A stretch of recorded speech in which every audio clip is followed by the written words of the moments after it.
사람의 마음이란 참으로 간사한 것입니다. 평생 내 핏줄이라 믿고 모든 것을 내어주었던 아들. 그 아들이 차려놓은 밥상에 숟가락만 얹어 편안히 노후를 보내고 싶었던 제 소박한 꿈이 한순간에 냉장고 문을 열어젖히는 순간 산산조각 날 줄은 꿈에도 몰랐습니다. 영자는 떨리는 손으로 조심스럽게 냉장고 문을 연다. 아니, 이게 다 뭐지? 냉장고에 음식이 하나도 없는데 왜 이런 서류 뭉치들이 가득 들어있는 거야? 냉장고 안에는 차가운 냉기 대신 서늘한 서류 뭉치들이 가득했습니다. 수십 장의 인감증명서, 위임장, 그리고 내 인감도장까지.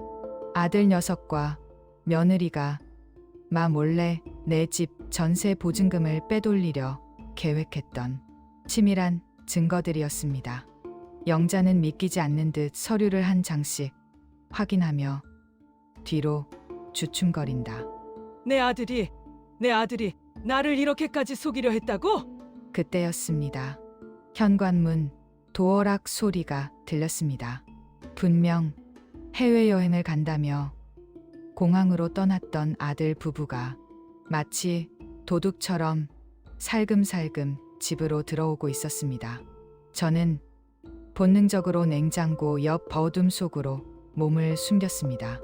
며느리의 얼굴이 거실 조명에 비쳤는데 그 얼굴엔 소름 끼치는 만족감이 가득했습니다. 수지는 가방에서 위조 위임장을 꺼내 거실 테이블에 펼친다. 자기야, 이것만 처리하면 우리 당장 큰 집으로 옮길 수 있어. 시어머니는 나중에 요양원 보내버리면 그만이야. 철수는 불안한 듯 주위를 둘러보며 대답한다.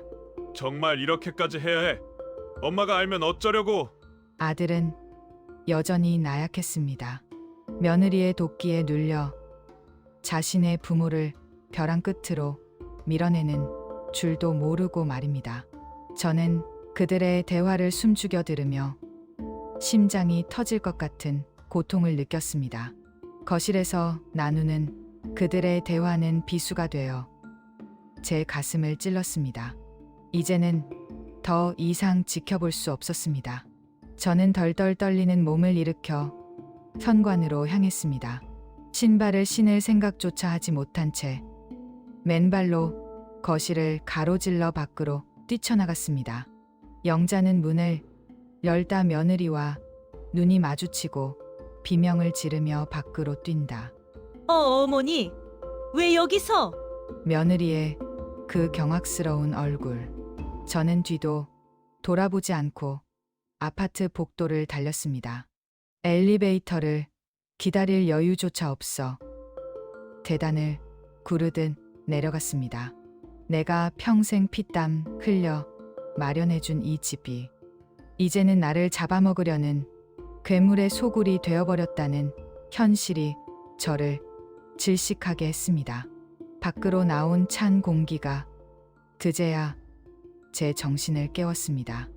영자는 차가운 아스팔트 위에 주저앉아 거친 숨을 몰아쉰다. 그래, 이제는 내 방식대로 해야겠다. 자식이라 봐주는 건 여기까지다. 거리를 배회하던 내 모습은 참으로 처량했습니다. 평생을 남편 없이 아들 하나 잘 키워보겠다고 시장 바닥에서 채소를 팔며 굽혔던 내 허리가 이제는 자식의 배신이라는 무거운 짐을 지고 다시 꺾이고 있었습니다. 하지만 눈물은 나오지 않았습니다. 대신 그 자리엔 서늘한 분노가 얼음처럼 맺혔습니다. 자식에게 기대를 걸었던 내 어리석음을 탓할 여유조차 없었습니다. 그들이 나를 속이고 내 노후의 보금자리이자 유일한 생명줄인 전세 보증금을 빼가려 했다면 나 역시 그에 걸맞은 대가를 치르게 할 권리가 있었습니다. 나는 떨리는 맨발을 이끌고 인근 찜질방으로 향했습니다. 뜨거운 사우나 열기가 내 몸을 감싸자 그제야 얼어붙었던 정신이 돌아왔습니다. 나는 그 자리에서 바로 내일의 계획을 세우기 시작했습니다. 그들이 감히 넘보지 말았어야 할 선을 넘은 대가는 그들이 가장 소중하게 생각하는 것을 잃는 것으로 갚게 할 생각입니다. 영자는 굳은 결심을 한 듯 주먹을 꽉 쥔다. 그래, 나를 버린 건 너희들이니? 나도 이제는 엄마라는 이름표 떼버리련다. 내 돈 한 푼도 너희 손에 들어가는 꼴은 못 본다. 나는 어둠 속에서 조용히 얘의 휴대폰을 켰습니다. 그들이 내 집에 돌아와 위조 서류를 나누던 그 장면, 그리고 나를 요양원에 보내버리겠다는 그 모진 말들을 기억해냈습니다. 당장 증거가 필요했습니다. 나는 지인에게 부탁해 소형 녹음기와 카메라를 구했습니다.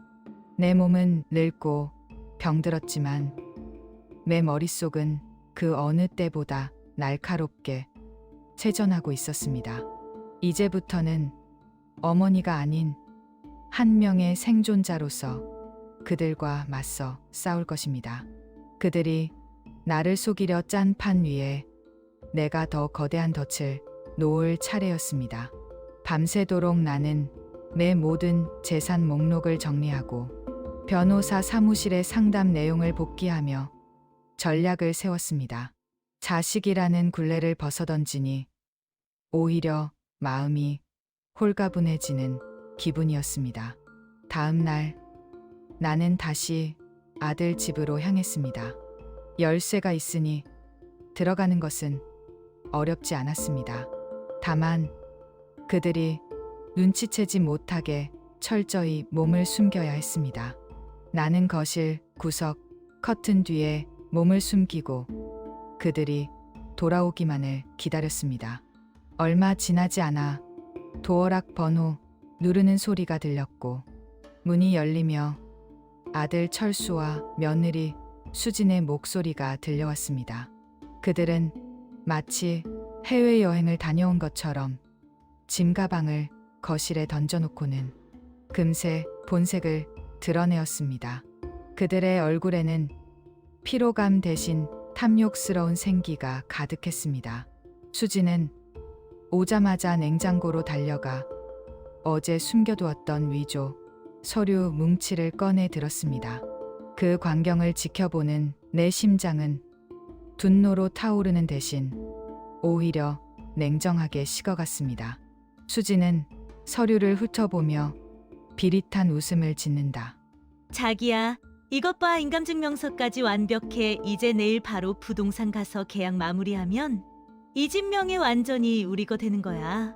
어머니는 며칠 뒤에 시골 요양원 예약 잡아두면 되고. 철수는 여전히 안절부절못하며 서성거린다. 정말 이렇게까지 해야 해. 그래도 엄마인데 만약 나중에 문제가 생기면 어쩌지? 우리 너무 멀리 온 거 아니야? 아들의 그 나약한 변명은 내 귀에 더 이상 자식의 목소리로 들리지 않았습니다. 그저 사기꾼들의 공모로만 들릴 뿐이었습니다. 나는 숨죽여 그들의 대화를 녹음기 버튼을 눌러 담기 시작했습니다. 그들의 대화는 완벽한 범죄의 증거였습니다. 위임장 위조, 사문서 위조, 그리고 노인 학대 예비까지 그들은 스스로 자신의 무덤을 파고 있었습니다. 나는 그들이 방심하고 있는 틈을 타 거실 테이블 위에 놓인 서류들의 위치를 미세하게 조정해 두었습니다. 그들이 나를 의심하지 않게 하면서도 나중에 경찰이 왔을 때 조작의 흔적을 명확히 보여주기 위함이었습니다. 이제 시간이 되었습니다. 나는 아들이 방으로 들어간 틈을 타 미리 준비해둔 문자 메시지를 보냈습니다. 바로 그들이 가장 두려워하는 곳, 관할 경찰서의 지인에게 말입니다. 나는 조용히 현관문을 열고 밖으로 나갔습니다. 복도에서 나는 휴대폰을 통해 실시간으로 그들의 상황을 체크했습니다. 경찰이 도착하기 직전 나는 경찰관에게 상황을 설명하고 그들이 범죄 현장을 급습하도록 유도했습니다. 문이 열리는 소리와 함께 경찰들의 호통 소리가 들려왔습니다. 그리고 며느리 수진의 날카로운 비명이 복도까지 울려 퍼졌습니다. 그들은 자신들의 계획이 어떻게 무너졌는지조차 알지 못한 채 현장에서 범죄의 증거들과 함께 체포되었습니다. 철수는 경찰에 붙들린 채 당황하며 횡설수설한다. 이게 무슨 일이죠? 우리는 그냥 어머니 집을 관리하려던 것뿐인데 이건 오해예요. 수지는 경찰을 밀치며 소리를 지른다. 당신들 뭐야? 왜 남의 집 안방에 들어와서 난리를 치는 거야? 우리 어머니 어딨어? 어제까지만 해도 여기 있었는데.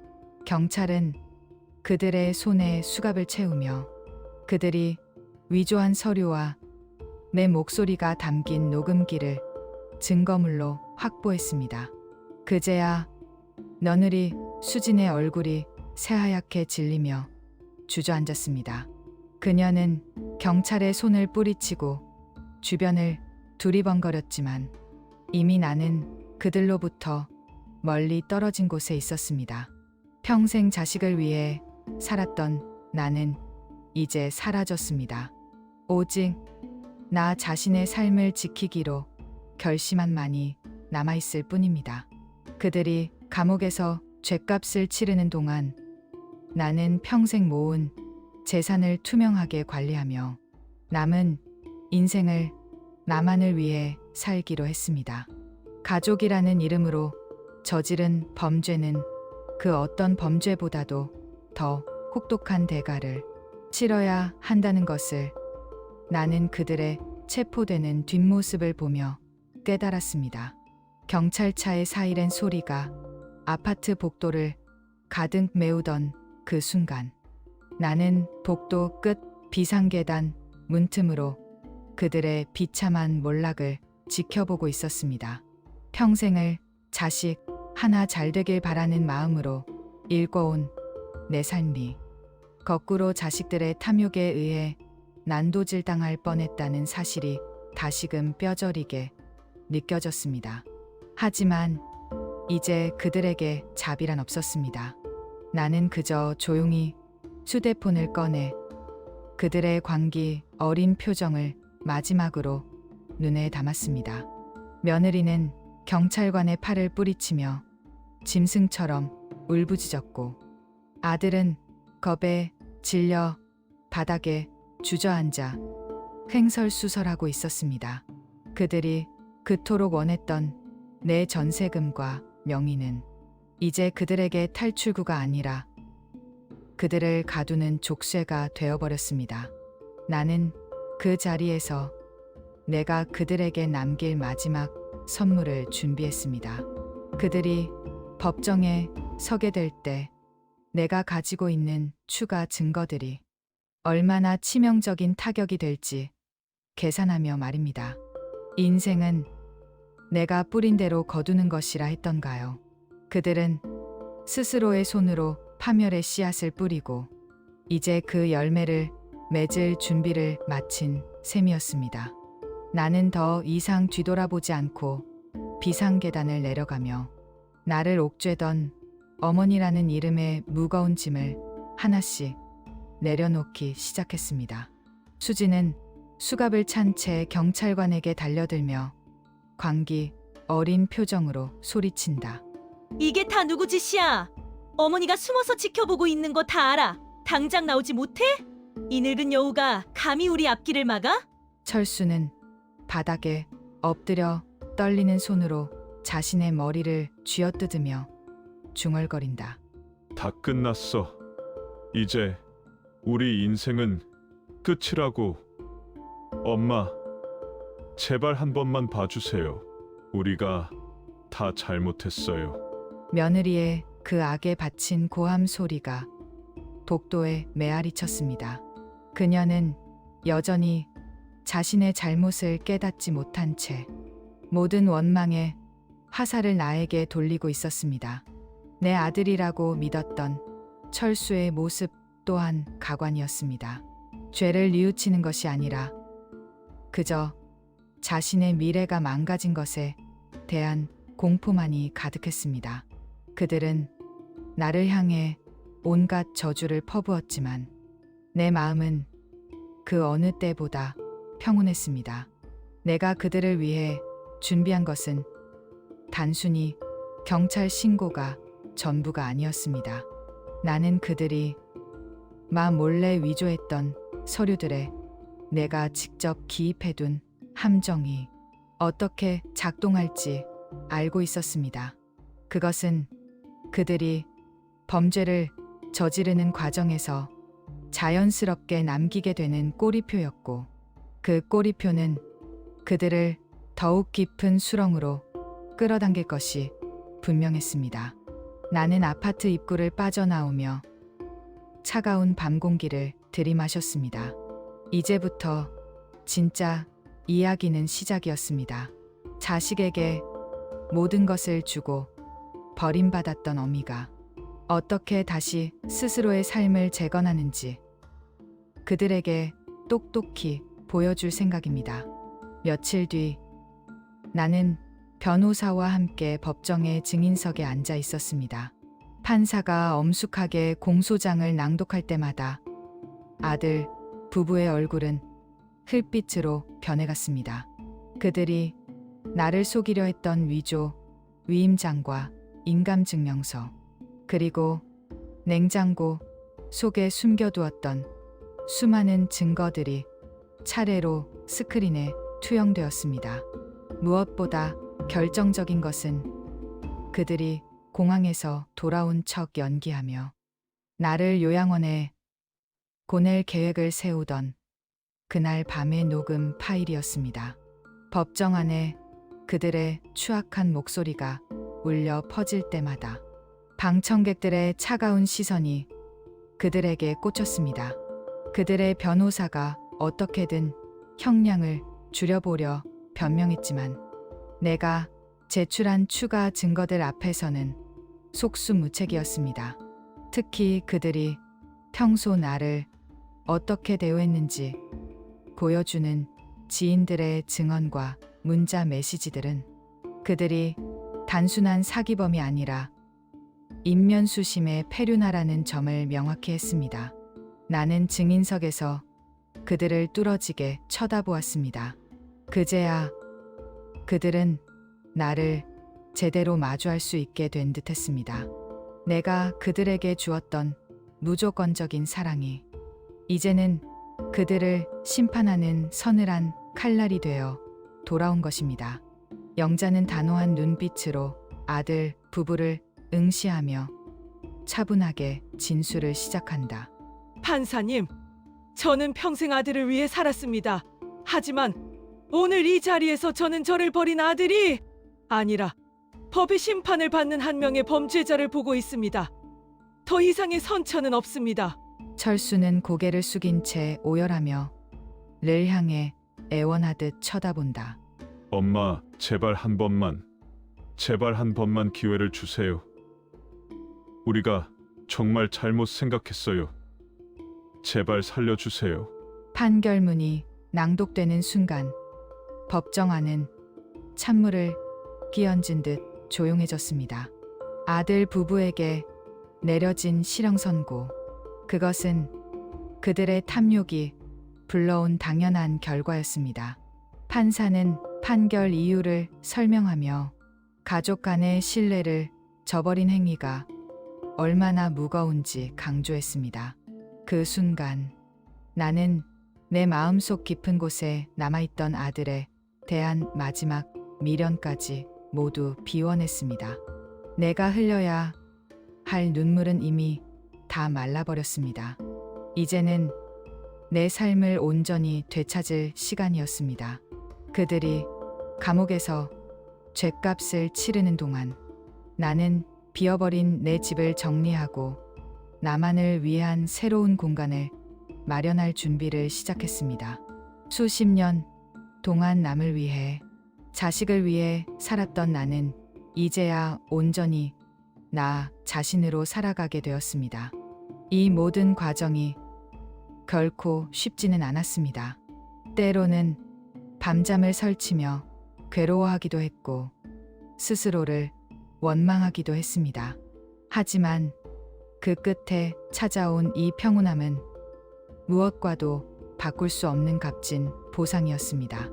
내가 겪은 이 고통이 결국 나를 더 단단하게 만들었음을 나는 이제 확신할 수 있었습니다.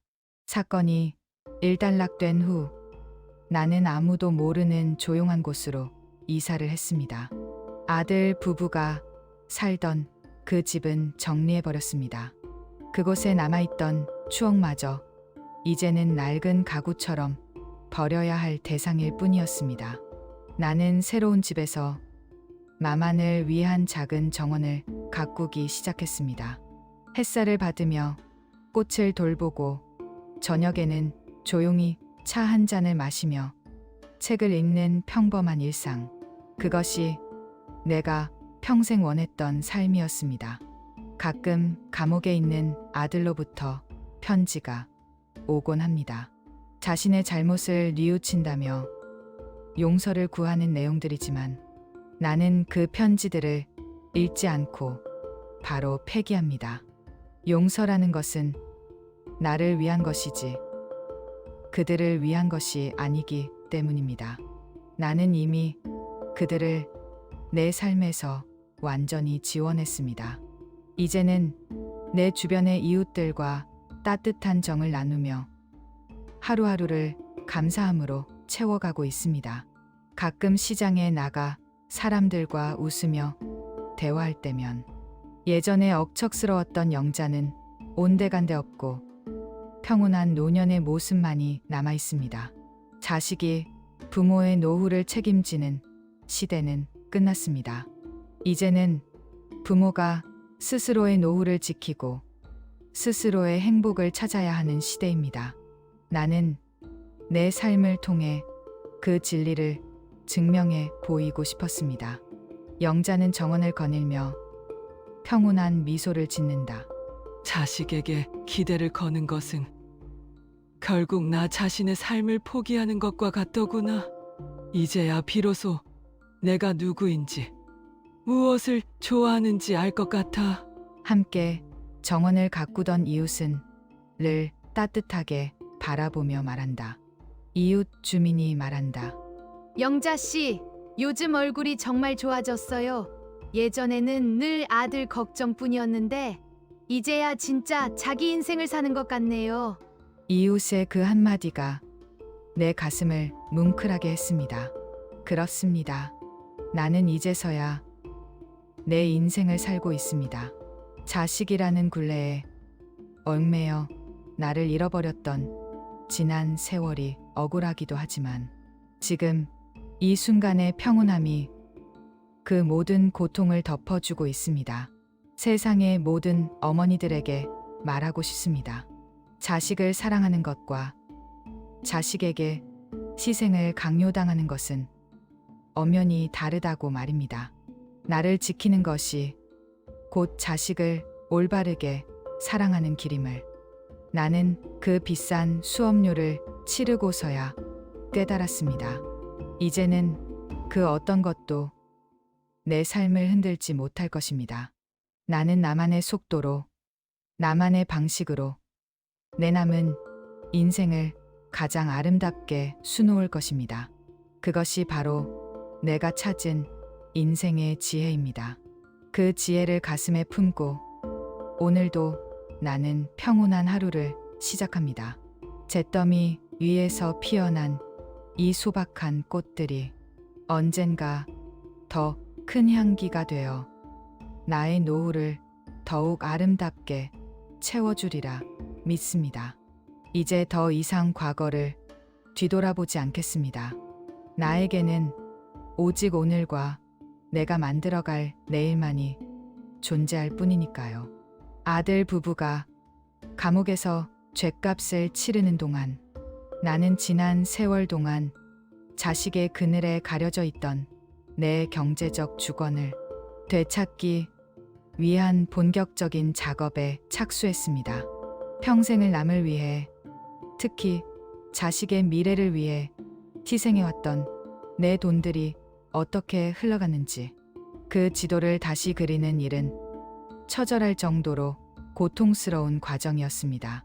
나는 전문가의 조언을 받아 그동안 아들, 부부의 교묘한 수법으로 얽혀있던 모든 금전적 고리를 하나씩 끊어냈습니다. 처음에는 두려움이 앞섰습니다.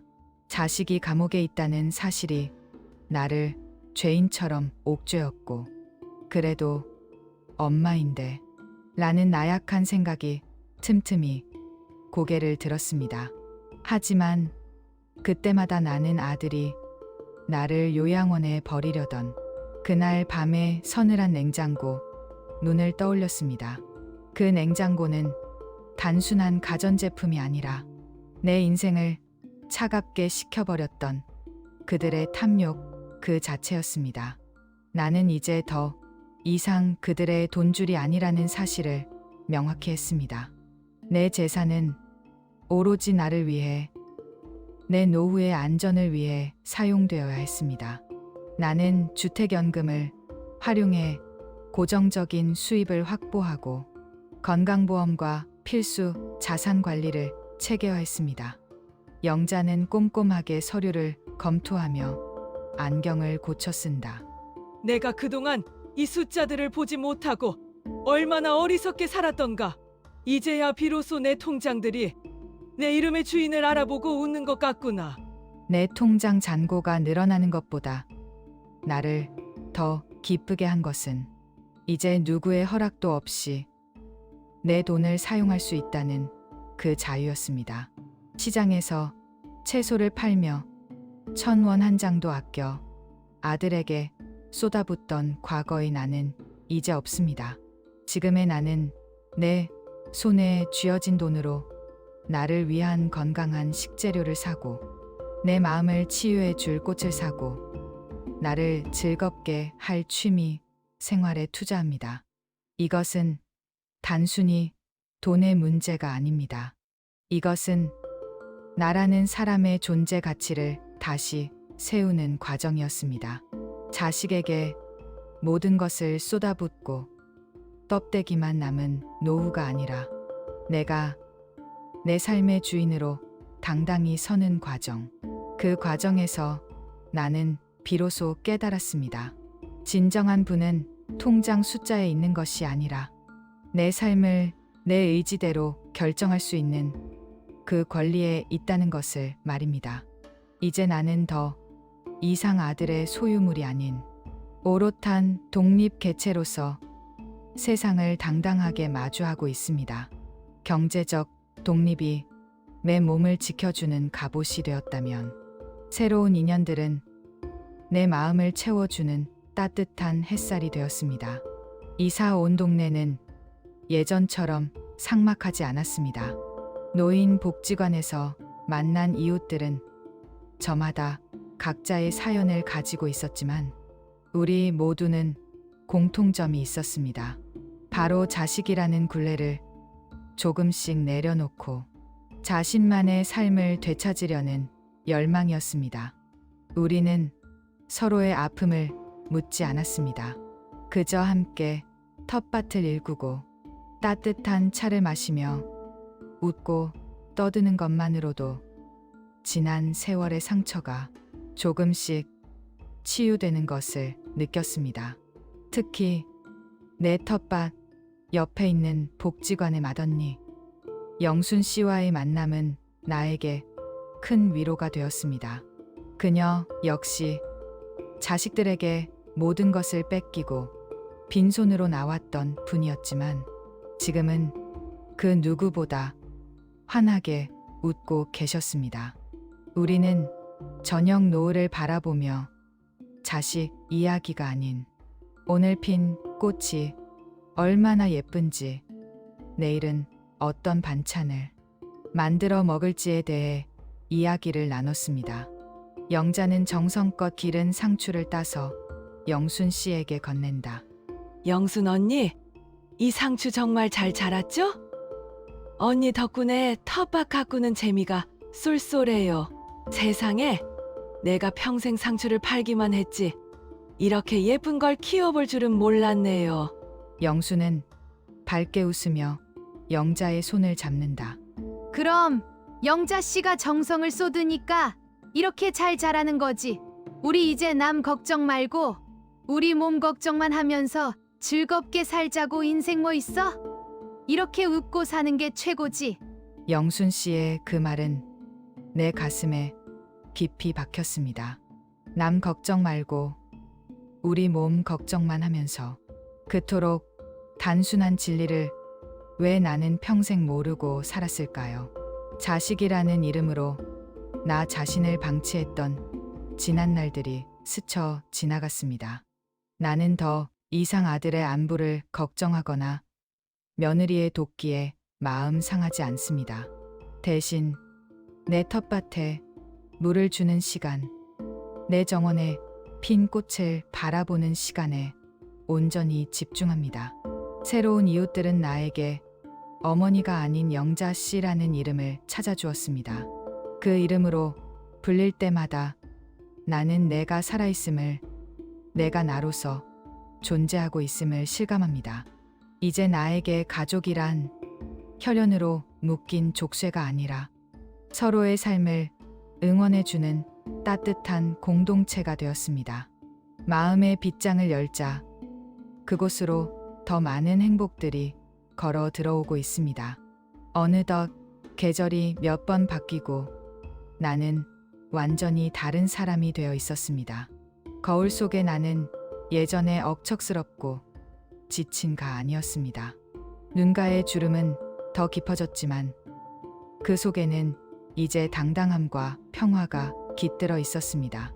나는 더 이상 누군가의 엄마가 아닙니다. 그저 나 자신로서 살아가고 있습니다. 자식들을 원망하던 마음도, 배신감에 몸부림치던 밤들도 이제는 먼 과거의 이야기처럼 느껴집니다. 나는 내 삶을 사랑하게 되었습니다. 내 작은 정원, 내 고요한 저녁 시간, 그리고 나를 진심으로 아껴주는 이웃들까지. 이 모든 것이 내가 스스로 일구어낸 내 삶의 결과물입니다. 그들은 감옥에서 고통받고 있을지도 모릅니다. 하지만 그것은 내가 관여할 일이 아닙니다. 그들이 뿌린 씨앗의 열매를 거두는 것이고 나는 내가 가꾼 정원의 열매를 거둘 뿐입니다. 나는 오늘도 따뜻한 차 한 잔을 마시며 나 자신에게 말합니다. 영자야, 정말 고생 많았다. 이제는 행복해도 돼. 영자는 테라스 의자에 앉아 지는 노을을 바라보며 깊은 숨을 내쉰다. 그래, 이게 진짜 인생이지. 누군가에게 의존하지 않아도 나 스스로 이렇게 꼿꼿이 설 수 있는 것, 그게 바로 내가 찾던 노년의 지혜구나. 영자의 얼굴에 만족스러운 미소가 번진다.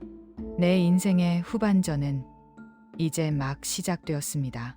지난 세월이 자식을 위한 희생의 서사였다면 이제부터는 나를 위한 축제의 서사입니다.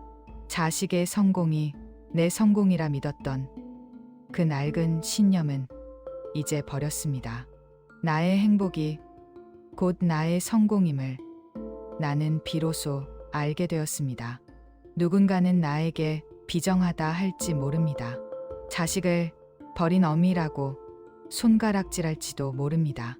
하지만 괜찮습니다. 내 인생의 무게를 대신 짊어져 줄 사람은 아무도 없으니까요. 나는 내 삶의 무게를 기꺼이 즐기며 살아가려 합니다. 세상의 모든 부모님들께 감히 말하고 싶습니다. 당신의 인생은 당신의 것입니다. 자식에게 모든 것을 내어주고 빈털터리가 되는 것이 부모의 도리가 아닙니다. 스스로를 먼저 돌보고 스스로를 사랑하는 것. 그것이 부모가 보여줄 수 있는 가장 위대한 삶의 지혜입니다. 나는 오늘도 나라는 꽃을 피우며 누구보다 향기로운 내일을 맞이할 준비를 마쳤습니다. 교도소의 높은 담장 너머 세상은 여전히 무심히 흘러가고 있었습니다. 나의 새로운 보금자리인 정원에는 계절마다 다른 꽃들이 피고 졌지만 그 소식은 담장 안에 갇힌 사람들에게는 닿지 않는 먼 나라 이야기일 뿐이었습니다. 아들 철수와 며느리 수진이 갇혀 있는 그곳에서도 시간은 똑같이 흘렀을 것입니다. 하지만 그들이 느끼는 시간의 무게는 내가 느끼는 평온함과는 정반대였을 것입니다. 가끔 아들이 보내오는 편지에는 펜 자국이 번진 자국들이 가득했습니다. 처음에는 그 편지들을 읽지도 않고 폐기했지만 어느 날 문득 그 속에 담긴 그들의 벼락 같은 회한이 궁금해졌습니다. 편지 속에서 그들은 자신들이 왜 그런 어리석은 선택을 했는지, 돈이라는 괴물에 홀려 어떻게 부모를 버리는 인면수심의 짓을 저질렀는지에 대해 끝없는 자기 연민과 후회를 쏟아내고 있었습니다. 하지만 그 후회는 나를 위한 것이 아니라 자신들이 처한 척박한 현실을 견디기 위한 몸부림에 불과했습니다. 나는 그 편지들을 보며 깊은 한숨을 내쉰다. 영자는 정원 의자에 앉아 편지 뭉치를 내려다보며 씁쓸한 표정을 짓는다. 이제 와서 후회하면 무엇하겠니? 너희들이 내 집 냉장고에 위조 서류를 숨기고 나를 요양원에 밀어넣으려 했을 때 그때 너희들은 과연 나를 한 번이라도 엄마로 생각했었니? 영자는 편지를 접어 봉투에 다시 넣고 그것을 화로 속에 던져 넣으며 차분하게 말한다. 이 불길처럼 너희들의 탐욕도 나에 대한 너희들의 가식적인 용서, 구함도 모두 제가 되어 사라져 버리려. 나는 이제 너희들을 기억하지 않기로 했다. 편지가 타들어가는 모습을 보며 나는 진정한 자유를 느꼈습니다. 그들은 담장 안에 갇혀 과거의 망령과 싸우고 있었지만 나는 담장 밖에서 찬란한 오늘을 살고 있었습니다. 아들이 편지에 적은 잘못했다는 글귀들은 이제 나에게 아무런 파동도 일으키지 못했습니다. 나는 그들을 용서한 것도 증오하는 것도 아니었습니다. 그저 내 인생이라는 커다란 그림에서 그들의 흔적을 지우개로 말끔히 지워냈을 뿐입니다. 이것이 바로 내가 찾은 나만의 평화였습니다.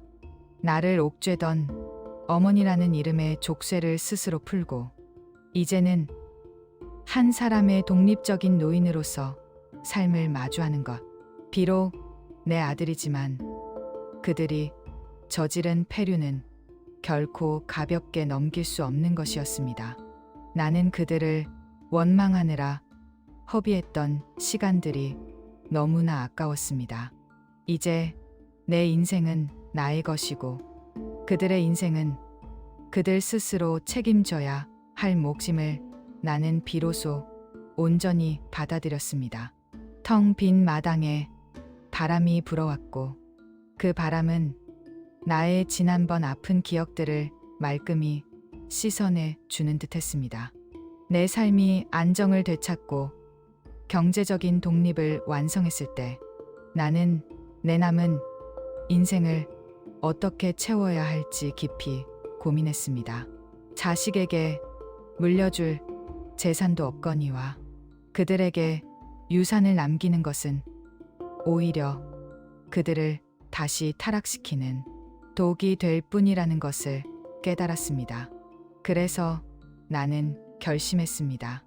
내가 평생 피땀 흘려 모은 이 자산이 가장 필요한 곳에 쓰이게 하자고 말입니다. 나는 지역의 어려운 노인들을 돕는 재단과 가정 형편이 어려워 공부를 포기해야 하는 아이들을 위한 장학 사업에 내 재산을 조금씩 나누기로 했습니다. 내가 가진 돈은 나를 치장하는 화려한 옷이나 자식에게 물려줄 과시용 재산이 아니라 누군가의 희망이 될 수 있는 귀한 도구였습니다. 내가 직접 만든 장학금을 받는 아이들의 편지를 읽을 때마다 나는 내 아들을 키울 때보다 더 큰 보람과 희망을 느꼈습니다. 이것이야말로 진정한 어른이 남겨야 할 유산이라는 생각이 들었습니다. 나를 배신하고 나를 버리려 했던 아들보다 나를 통해 희망을 꿈꾸는 이 이름 모를 아이들이 나에게는 진정한 가족이 되어가고 있었습니다. 나는 더 이상 외롭지 않았습니다. 내 주변에는 나를 존경하고 따르는 이웃들과 나의 도움을 고마워하는 이들이 가득했기 때문입니다. 영자는 장학재단 설립 서류에 서명을 하며 환하게 웃는다. 자식에게 남기는 유산보다 더 값진 것이 있다면 그것은 누군가의 내일을 밝혀주는 희망일 것이다. 나는 오늘 내 평생의 노고를 가장 아름다운 곳에 뿌린다. 영자는 장학금을 받은 학생이 보낸 감사 편지를 소중히 품에 안으며 눈시울을 붉힌다. 이 아이들이 자라서 또 다른 누군가에게 희망을 전해준다면 나의 삶은 결코 헛되지 않았을 거야. 자식이 뺏어간 내 노후가 이제는 이렇게 더 큰 사랑으로 돌아오다니. 나는 내 재산을 사회에 환원하면서 오히려 더 부유해진 느낌을 받았습니다. 물질적인 풍요가 아니라 정신적인 충만함이 내 안을 가득 채웠기 때문입니다. 예전에는 아들의 성공이 내 성공이라 믿고 그에게 모든 것을 쏟아부었지만 지금은 나라는 한 사람의 삶이 사회에 기여하고 있다는 사실이 나를 더욱 당당하게 만들었습니다. 사람들은 나를 보며 대단한 어머니라고 칭송하지만 나는 그저 한 사람의 지혜로운 노인으로 기억되고 싶었습니다. 자식에게 맹목적인 희생을 강요하는 시대는 지나갔습니다. 이제 우리는 서로가 서로에게 짐이 되지 않고 각자의 삶을 살아가면서도 서로 존중할 수 있는 방법을 배워야 합니다. 내가 겪은 이 모든 시련은 결국 내가 더 나은 어른으로 거듭나기 위한 하나의 과정이었습니다.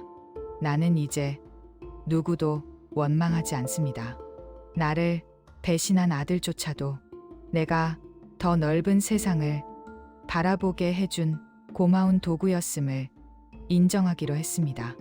나의 삶은 이제 잿더미를 뚫고 피어난 가장 아름다운 꽃이 되어 세상의 그늘진 곳을 향해 향기를 내뿜고 있습니다. 이제 나는 인생의 황혼기에 서 있습니다. 긴 세월 동안 굽이치던 강물도 바다에 닿으면 평온해지듯 내 인생의 경랑도 이제는 잔잔한 호수처럼 고요해졌습니다. 창밖으로 비치는 노을을 바라보며 나는 오늘도 생각합니다. 참 잘 살았다고 말입니다. 자식의 굴레를 벗어던지고 나 스스로의 힘으로 서기로 결심했던 그날의 선택은 내 인생 최고의 전환점이었습니다. 아들 부부는 출소 후 나를 찾아와 무릎을 꿇고 다시 한번 용서를 빌었지만 나는 그들을 차갑게 외면할 수밖에 없었습니다. 그것은 복수가 아니라 우리 둘의 관계를 깔끔하게 정리하는 마지막 의식과도 같았습니다. 나는 그들에게 내 재산의 일부를 소액되어 주며 이제 다시는 서로의 삶에 관여하지 말자고 못을 박았습니다. 그것은 그들에 대한 마지막 자비이자 나 자신을 위한 마지막 단호함이었습니다. 이제 그들은 그들의 길을 갈 것이고 나는 나의 길을 갈 것입니다. 우리는 다시는 마주치지 않을 것입니다. 나는 남은 생을 나를 사랑하는 이들과 함께 내가 하고 싶은 일을 하며 평온하게 보낼 것입니다. 자식도 재산도 그 무엇도 나를 대신할 수 없습니다. 오직 나 자신만이 내 인생의 유일한 주인입니다. 영자는 따뜻한 차 한 잔을 앞에 두고 정원을 바라보며 편안하게 미소 짓는다. 참으로 먼 길을 돌아왔구나. 하지만 이 길 끝에서 만난 나는 그 어느 때보다 단단하고 아름답다. 이제는 그 누구의 어머니도 아닌 나 자신으로 남은 생을 마음껏 즐길 것이다. 영자는 자리에서 일어나 정원의 꽃들에게 부드럽게 물을 주며 하루를 시작한다. 자, 오늘도 나의 정원은 활짝 피어 있구나. 내 인생도 이렇게 향기롭기를. 사람들은 나에게 묻습니다. 자식을 완전히 버리고 사는 것이 행복하냐고. 나는 당당하게 대답합니다. 자식을 버린 것이 아니라 자식에게 뺏겼던 나를 되찾은 것이라고 말입니다. 나의 남은 인생은 누군가의 희생양으로 소진되는 것이 아니라 나라는 꽃을 피우는데 온전히 쓰일 것입니다. 나이 든다는 것은 늙어가는 것이 아니라 자신을 완성해가는 과정임을 나는 믿습니다. 나는 오늘도 내 인생의 가장 찬란한 황혼을 맞이하고 있습니다. 과거의 아픔도 배신의 상처도 이제는 나라는 나무의 밑거름이 되어 더 깊은 뿌리를 내리게 했습니다. 나는 더 이상 흔들리지 않습니다. 나는 내 삶을 사랑합니다. 그리고 나라는 사람 자체를 온전히 사랑합니다. 이것이 바로 내가 깨달은 인생의 정답입니다. 여러분도 여러분의 인생을 사십시오. 남을 위해, 자식을 위해 자신을 잃어버리지 마십시오. 당신이라는 존재는 그 무엇과도 바꿀 수 없는 세상의 유일한 보물입니다. 나는 오늘도 나의 보물을 지키며 가장 행복한 하루를 보냅니다. 나의 인생은 이제 그 어느 때보다 눈부시게 빛나고 있습니다.